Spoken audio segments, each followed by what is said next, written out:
ஜெய் குருதேவ். அனைவருக்கும் காலை வணக்கம். இன்னைக்கு குருதேவ் பூஜ்ய ஸ்ரீ ஸ்ரீ ரவிசங்கர் அவர்களுடைய அஷ்டவக்ர கீதையினுடைய விளக்க உரையை தொடர்ந்து பார்த்துட்டு வரோம். இதில் 3 விஷயங்கள் நம்மளை கலக்கமடைய செய்கின்றன, நம்மளை வருத்தமடைய செய்கிறது அப்படின்னு சொல்கிறாங்க. என்னென்ன அப்படின்னா, முதல்ல நம்மளுடைய சொந்த மனது, கடந்த காலத்தில் ஏற்பட்ட நிகழ்ச்சிகள் எண்ணங்களை பொறுத்து நம்ம மனசில் ஏற்படுற எண்ணங்களால் நம்ம கலக்கமடைகிறோம் அப்படின்னு சொல்லலாம். ரெண்டாவதாக என்னென்னா, மற்றவங்க பேசக்கூடிய வார்த்தைகள், சில பேர் கடும் சொற்களை சொல்கிறாங்க, அது நம்மளை கலக்கமடைய செய்கின்றன. மூணாவதாக என்னென்னா, நம்ம உடம்புக்கு வரக்கூடிய நோய்கள், நம்ம உடம்புல நோய்வாய்ப்பட்டிருக்கோம் அப்படின்னோம்னா அதுவே நமக்கு என்ன ஆகுது, வருத்தத்தை கலக்கத்தை உண்டு பண்ணுகின்றன. இப்போ எப்படின்னா, நார்மலாக நம்ம உடல் இருக்குது அப்படின்னா அதுக்குன்னு ஒரு தேவை இருக்குது, அதுக்குன்னு ஒரு டிசைர், ஆசைகள் இருக்குது. ஸோ அதுக்குன்னு ஒரு நியதி இருக்குது அப்படின்னு சொல்கிறார். ஸோ என்ன அப்படின்னா, இப்போ நமக்கு பசி எடுக்குது, உடலுக்கு உணவு தேவைப்படுதுன்னா நம்ம அதை கொடுக்குறோம். அதே போல் இந்த ஒரு 4 கோட்பாடுகள், நியதிகள் இருக்குதுன்னு சொல்கிறாங்க உடலுக்கு.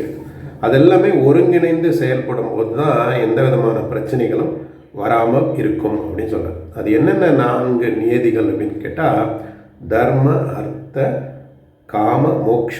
தர்மனா இந்த உடலுக்குன்னு ஒரு தர்மம், நியதி இருக்கு.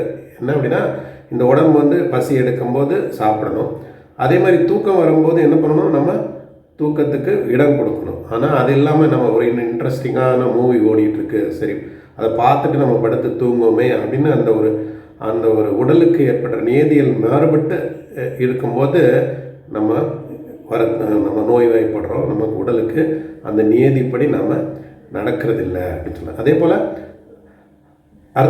அர்த்தனா என்ன, மார்க்கம், வலி, இதுக்கான வலி. இப்போ ஒரு உடலுக்கு படுக்கிறோம் அப்படின்னோம்னா, தூக்கம் வருது அப்படின்னா தூங்குன்னா அதுக்கான ஏற்பாடுகளை செஞ்சு, மற்றபடி எதுவும் படமோ அல்லது வேறு ஆக்டிவிட்டீஸில் ஈடுபடாமல் தூங்குவது என்பது ஒரு மார்க்கம், வலி ஏற்படுத்தி கொடுக்கணும். அதே மாதிரி என்ன, காமம், ஆசைகள். இதுக்குன்னு நமக்குன்னு ஒரு சாப்பிட்றோம் அப்படின்னோம்னா ஒரு விருப்பம் இருக்கு இல்லையா, அந்த இதை தான் காமம் அப்படின்னு சொல்கிறோம், ஆசைகள் அப்படின்னு சொல்கிறோம். மோட்சம் அப்படிங்கிறது என்னென்னா, இந்த ஆசைகளை விட்டு விலகி வர்றது அப்படின்னு சொல்கிறாங்க. இப்போ ஒன்று சாப்பிட்றோம், பிடிச்சிருக்கு, வயிறு ஃபுல்லாகிடுச்சு, அதுக்கு மேலே சாப்பிட்டா பிரச்சனை வரும் எப்படின்னு நம்ம உடலுக்கு தேவை, உடலுக்கு தெரியுது. ஆனால் மனசில் அந்த ஆசைகள் இருந்து கொண்டே இருக்கும்போது நம்ம எக்ஸ்ட்ராவாக அதை எடுத்துக்கொள்ளும் பொழுது நமக்கு கஷ்டம் ஏற்படுகிறது. அந்த ஆசைகள் பூர்த்தியானதுக்கப்புறம் அதை விட்டு வெளியே வருவது தான் என்ன, அந்த மோட்சம் அப்படின்னு சொல்கிறார். ஸோ இந்த 4லையும் ஒரு ஒருமைப்பாடு இருக்கணும். ஸோ உங்களுக்கு உடல் நியதிப்படி இருக்கணும், அதுக்கான மார்க்கம் இருக்கணும், அந்த ஆசைகளையும் பூர்த்தி பண்ணுற மாதிரி இருக்கணும், அந்த ஆசைகளுக்கு மேலே போகாமல் மோட்சம் அடைகிற நிலைமையிலையும் இருக்கணும் அப்படின்னு சொல்கிறார்.